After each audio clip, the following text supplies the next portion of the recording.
Bom dia, bom dia, bom dia, bom dia. Para aqueles que nos ouvem nesta manhã, graça e paz do Senhor Jesus para com todos. Que Deus nos abençoe, que tenhamos um dia maravilhoso para mim e para todos aqueles que servem a Deus e também para aqueles que não servem e serão alcançados pela grande misericórdia do nosso Deus Todo-Poderoso. Queridos e amados, eu estou com a Bíblia aberta nesta manhã. São agora 8h10 da manhã. E gostaria de meditar com vocês um texto bíblico. Inclusive ministrei ontem na igreja esse texto. No livro de Marcos, no capítulo 11 e no verso 12, tem umas coisas interessantes aqui nesse texto. Que é para nós, com a ajuda do Espírito Santo, estudarmos esse texto. Olha que interessante, diz assim: E no dia seguinte, quando saíram de Betânia, teve fome. Ou seja, Jesus saiu com a sua comitiva, com os discípulos e seus seguidores. Eles saíram da cidade de Betânia. E no meio do caminho, a Bíblia diz que ele encontrou uma figueira. E vendo de longe do alcance dos seus olhos, ele viu uma figueira que tinha nela folhas. De longe ele percebeu que aquela figueira estava linda, bonita, muitas flores, muitas folhas, por ver se nela acharia alguma. E chegando a ela, não acharam senão folhas, porque não era tempo de figos. Vamos recapitular aqui, para entendermos direitinho o que Jesus está querendo nos dizer. E no dia seguinte saíram de Betânia. Jesus teve o quê? Fome. Ele ficou com fome, deu fome nele. Vendo de longe uma figueira que tinha nela folhas, ele imaginou, se tem folhas, tem frutos. E foi ver se nela acharia alguma coisa. E chegando a ela, não achou senão folhas, porque não era tempo de figos. Ele não encontrou figo ali naquela figueira. E Jesus falando disse à figueira: nunca mais coma alguém fruto de ti. Tem algo interessante aqui, irmãos. Tem algo interessante aqui para a igreja nessa palavra. O texto diz que Jesus de longe viu uma figueira coberta de folhas. A aparência dela representava que ela tinha muitos frutos, mesmo não sendo tempo de fruto. Observe a revelação da palavra. Não era tempo. Mas mesmo assim, por que Jesus foi ver se tinha nela figo? Mesmo Jesus sabendo que não era tempo de ter figos naquela figueira. Como pode? Mas mesmo assim ele foi, porque ele estava com fome. Quando ele chegou lá, só encontrou folhas.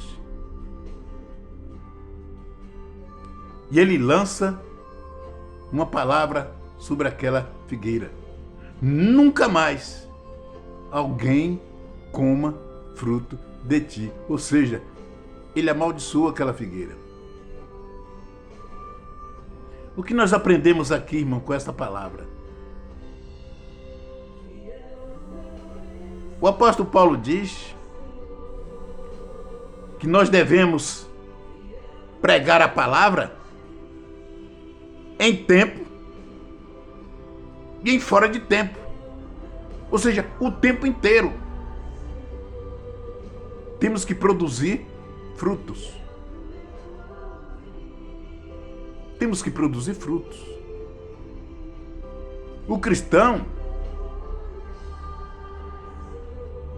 segundo a Bíblia Sagrada, todo aquele que recebe Jesus Cristo como Senhor e Salvador da sua vida, carrega dentro dele Pai, Filho e o Espírito Santo. Não, pastor, porque é só o Espírito Santo. E eles se separam? Quando foi que você leu na Bíblia que os três se separaram? Onde você leu na Bíblia que os três se separaram?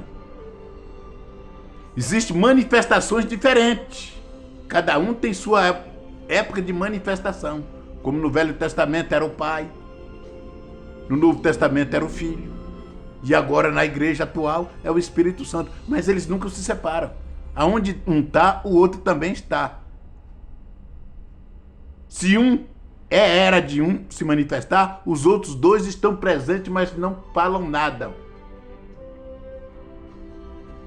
Como o Espírito Santo e Cristo estavam no Velho Testamento, mas só quem atuava era Deus. Era Deus, era Deus, era Deus, era Jeová, era Jeová, era Jeová, era Jeová.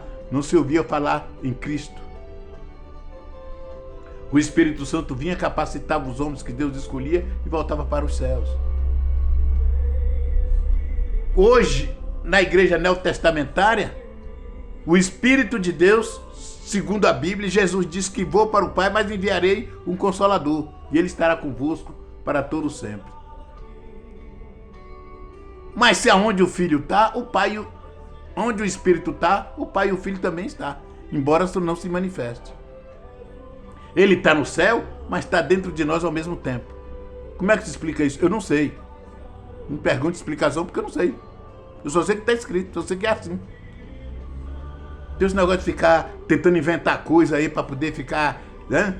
Criar polêmica, criar confusão, isso aí não é para mim. Agora vamos ao que a Bíblia diz.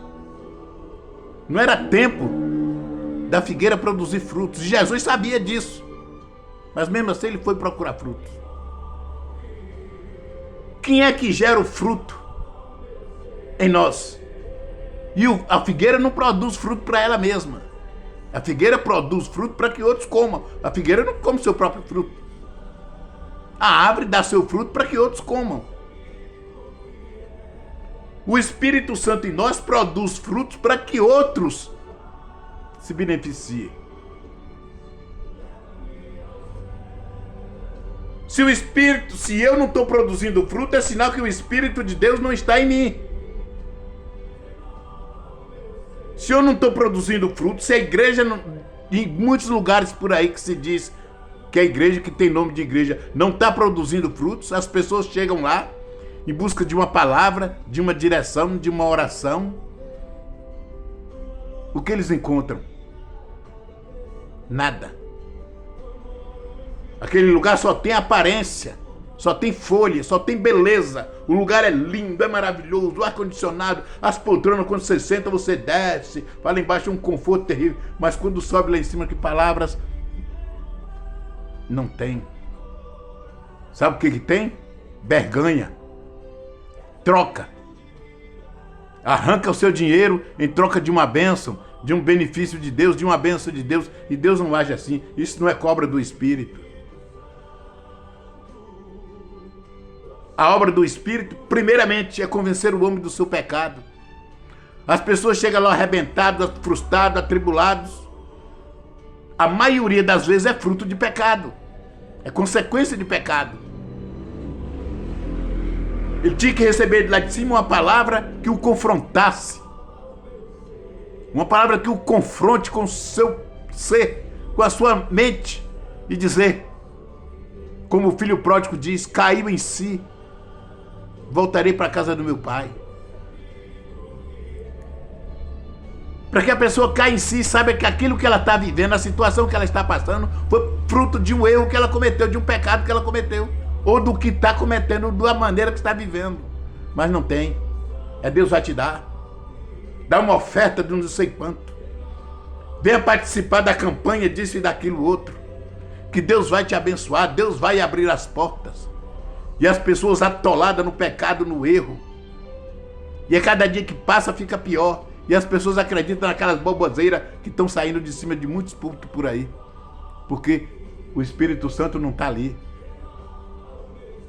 Para levar as pessoas a produzir fruto, para aquelas pessoas dar fruto, para que os outros que vêm ali naquele lugar se abasteça, se alimente da palavra que sair daqueles púlpitos.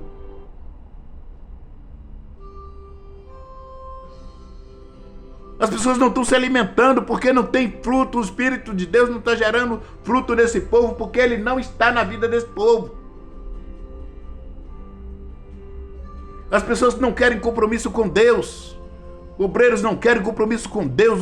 Muitos obreiros de hoje, as igrejas de hoje querem dinheiro, querem enriquecer. E é uma disputa por espaço, é disputa por dinheiro, é disputa por espaço na mídia.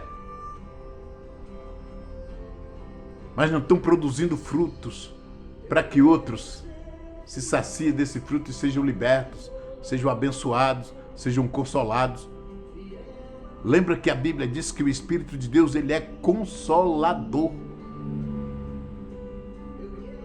As pessoas chegam nas igrejas em busca de um consolo, de um conforto de Deus. Chega lá e encontra pessoas chamando ele para fazer berganha. Lembra do que Jesus fez lá no templo em Jerusalém? Ele encontrou isso. Ele desceu o chicote de muita gente. Aqui ele amaldiçoou a figueira. Será que tem gente assim? Debaixo dessa palavra de Jesus? Será que tem igreja por aí debaixo dessa palavra de Jesus? Que ele disse, nunca mais nasça fruto de ti. Será que tem igrejas por aí debaixo dessa palavra? Porque não está produzindo frutos? Não importa se você está doente, se você está com problema, na luta, na tribulação, no vale. Se você tem o Espírito de Deus na sua vida, você tem que produzir fruto. Nós temos que produzir frutos. Todos nós.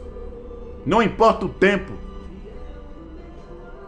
a situação que estamos passando. Existe um ser dentro de nós que produz esse fruto. Que uma pessoa chega em busca de uma palavra e você tem a palavra de Deus para ela. Porque o Espírito está dentro de você. Uma oração, um direcionamento, uma palavra para que aquela pessoa se converta e saia daquele pecado, daquele erro, daquela idolatria, daquela religiosidade, daquela obra de macumbaria, de feitiçaria, da cachaça, das drogas. Tem uma palavra de Deus para aquela pessoa. Não importa a situação que estamos passando. Se o Espírito de Deus está aqui dentro, tem que gerar fruto em mim. Ele gera frutos. Frutos. E a Bíblia diz que são 9 tipos de frutos que o crente, que o Espírito de Deus gera na vida do cristão. Mas tem muita gente por aí, lugares por aí, que só tem folha seca. Outros lugares é uma camuflagem tão bonita como Jesus disse, sepulcro caiado, que por fora é belo, lindo, maravilhoso, mas por dentro só tem ossos, só tem podridão. O Espírito de Deus não está ali para gerar frutos, para alimentar e saciar a sede das pessoas de Deus. Que Deus nos abençoe, que Deus ilumine, que o Espírito de Deus ilumine os nossos corações com a sua palavra, para que possamos entender que a igreja de Jesus tem que produzir frutos, seja o tempo que for. Paulo estava preso com Silas, apanhando, e Deus mandou um terremoto, e o carcereiro se assombrou-se, querendo correr, disse, eu vou morrer. Paulo tem uma palavra, não se mova. Esse terremoto é só para abrir as portas. Com você não vai acontecer nada. Com vocês que estão aqui não vão acontecer nada.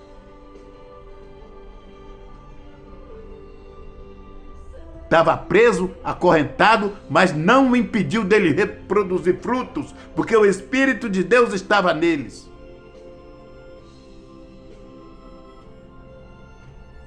Que Deus nos abençoe. Que Deus em Cristo faça resplandecer o seu rosto sobre ti e te dê a paz. Amém, amém